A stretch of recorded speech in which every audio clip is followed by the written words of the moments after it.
Let's news में आप सबका स्वागत है। क्या चीन से टक्कर लेगी भारत, अमेरिका, जापान और ऑस्ट्रेलिया की चौकड़ी? भारत और चीन के बीच बढ़ते सीमा विवाद पर दुनिया भर की नजरें टिकी है। इसी साल जून में जब लद्दाख सीमा पर गलवान घाटी में दोनों देशों के बीच हिंसक संघर्ष की खबरें आई थी, तब अमेरिका ने देर से ही सही पर भारत के पक्ष में बयान दिया था। भारत के समर्थन में पहला बयान अमेरिका के विदेश मंत्री माइक पोम्पियो का आया था। इस बार भी भारत चीन सीमा पर दोनों देशों के सैनिकों के बीच झड़प की खबरें आई हैं, लेकिन पिछली बार की तरह ये संघर्ष हिंसक नहीं है। इस बार सैनिकों के बीच की झड़प गलवान घाटी में नहीं बल्कि पैंगोंग झील के दक्षिणी तट के पास हुई है। इसी वजह से दुनिया के तमाम देशों की नजर एक बार फिर भारत चीन सीमा विवाद पर टिकी है। इन सब घटनाक्रम के बीच अमेरिका की एक महत्वपूर्ण बयान सामने आया, जिसमें अमेरिका के उप विदेश मंत्री स्टीवन बीगन ने कहा है कि जल्दी ही भारत, अमेरिका, जापान और ऑस्ट्रेलिया के विदेश मंत्रियों की एक औपचारिक मुलाकात दिल्ली में आने वाले हफ्तों में होगी। Steven began USA India strategic partnership forum में एक संवाद सत्र के दौरान बोल रहे थे। इस संवाद सत्र का संचालन रिचर्ड वर्मा कर रहे थे, जो भारत में अमेरिका के राजदूत रह चुके हैं। हालांकि इस बयान को सीधे पैंगोंग में हुए झड़प के साथ जोड़कर नहीं देखा जा सकता। क्या भारत बनाम चीन 21वीं सदी का सबसे बड़ा टकराव है? और आखिर क्या है क्वाड?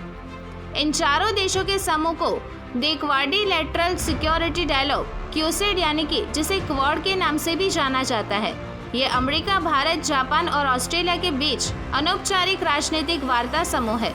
साल 2007 में जापान के प्रधानमंत्री शिंजो आबे ने पहली बार इसका प्रस्ताव रखा था, जिसे भारत, अमेरिका और ऑस्ट्रेलिया ने समर्थन दिया था। पैंगोंग त्सो पर अगस्त के अंत में चीन और भारतीय सेनाओं के बीच जो कुछ भी हुआ, उसके बाद अमेरिका के किसी भी मंत्री की तरफ से आए इस बयान से बात की गंभीरता और बढ़ जाती है। लेकिन पिछले सप्ताह ही शिंजो आबे ने स्वास्थ्य कारणों से जापान के प्रधानमंत्री पद से इस्तीफा दे दिया। उसके बाद अमेरिका के इस निमंत्रण पर जापान और ऑस्ट्रेलिया की प्रतिक्रिया क्या होती है, इसका भारत को इंतजार करना पड़ेगा। जहां तक भारत का सवाल है, स्टीवन बीगन ने जिस पर फोरम पर ये बयान दिया, वहां भारत के विदेश मंत्री एस जयशंकर ने भी एक सत्र में अपनी बात रखी थी। हालांकि इस समूह के विदेश मंत्रियों की 10 साल बाद 2017 में एक बैठक हुई। इस समूह की पिछली बैठक 2019 में संयुक्त राष्ट्र महासभा की बैठक के बाद न्यूयॉर्क में हुई थी। लेकिन एक लंबे समय तक ये समूह अनौपचारिक तौर पर मिलता जुलता और काम करता रहा। जून के महीने में गलवान घाटी में हुए तनाव के बाद भी इसी समूह को दोबारा से औपचारिक तौर पर शुरू करने की पहल पर बातचीत शुरू हुई थी, लेकिन इस पर यह पहला आधिकारिक बयान है जो अमेरिका की तरफ से आया है। जून में इस समूह को लेकर मीडिया ने पूर्व राजनयिक राजीव डोगरा से बात की थी। उन्होंने मीडिया को बताया कि क्वाड का ये सिलसिला अनौपचारिक तरीके से शुरू हुआ था, किसी प्लान के तहत नहीं। जब सुनामी आई थी तब अमेरिका, भारत और कुछ और देशों ने मिलकर राहत का काम शुरू किया था, जिसका काफी सकारात्मक असर हुआ था।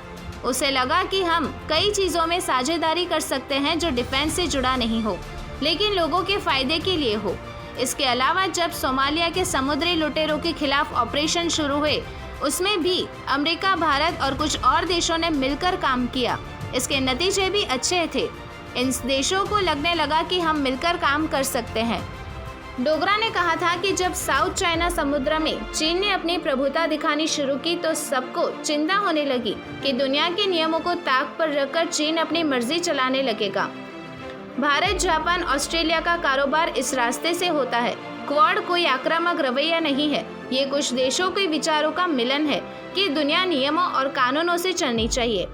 क्वाड की शुरुआत एक सकारात्मक सोच के साथ हुई है। कैसे चीन को दिक्कत आएगी, इस बारे में बात करें तो हालांकि क्वाड कोई सैन्य गठजोड़ नहीं है और भारत इसे वैसा बनाना भी नहीं चाहता। यही वजह है कि भारत, अमेरिका और जापान के साथ मालाबार में नौसेना अभ्यास करता आया है, लेकिन उसमें ऑस्ट्रेलिया को शामिल नहीं करने के पक्ष में रहा। लेकिन ये चौकड़ी चीन की नज़र में हमेशा से खटकती रही है। चीन को लगता है कि अमेरिका और भारत के साथ ये दो देश मिलकर चीन के खिलाफ मोर्चा खेल रहे हैं, जिससे आने वाले दिनों में चीन को दिक्कत हो सकती है। गलवान घाटी में हिंसक संघर्ष के बाद भी ऑस्ट्रेलिया भारत के साथ खड़ा दिखा। इसके अलावा हांगकांग के मुद्दे पर भी ऑस्ट्रेलिया और चीन की एक दूसरे के आमने सामने आए थे। पैंगोंग त्सो में हुई झड़प के बाद चीन के सरकारी अखबार ग्लोबल टाइम्स में छपे एक संपादकीय लेख में लिखा है कि भारत को अमेरिका के साथ का दम नहीं भरना चाहिए और ना ही भारत को क्वाड समूह का हिस्सा होने पर खुद को साहसी मानना चाहिए। ये सीमा विवाद दोनों देशों के बीच का मसला है जिसे दो देश मिलकर सुलझा सकते हैं। स्पष्ट है कि चीन में इस समूह को लेकर थोड़ी असहजता है। अमेरिका इस समूह में कई दूसरे देशों को भी जोड़ना चाहता है, जिसमें न्यूजीलैंड, दक्षिण कोरिया और वियतनाम से वीडियो कॉन्फ्रेंस पर बात की गई थी। अगर ये देश के साथ आ जाए तो इसे क्वाड प्लस का नाम दिया जा सकता है, लेकिन होने वाली बैठक में इस समूह में सैन्य गठजोड़ को लेकर किस तरह की चर्चा होती है, बहुत कुछ इस पर बात पर दक्षिण कोरिया और वियतनाम से वीडियो कॉन्फ्रेंसिंग पर बात की गई। अगर ये देश साथ आ जाए तो इसे क्वाड प्लस का नाम दिया जा सकता है, लेकिन होने वाली बैठक में इस समूह में सैन्य गठजोड़ को लेकर किस तरह की चर्चा होती है, बहुत कुछ इस बात पर भी निर्भर करेगा।